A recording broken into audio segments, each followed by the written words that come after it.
ولمن خاف مقام ربه جنتان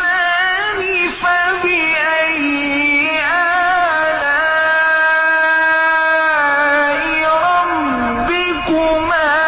تكذبان ذواتا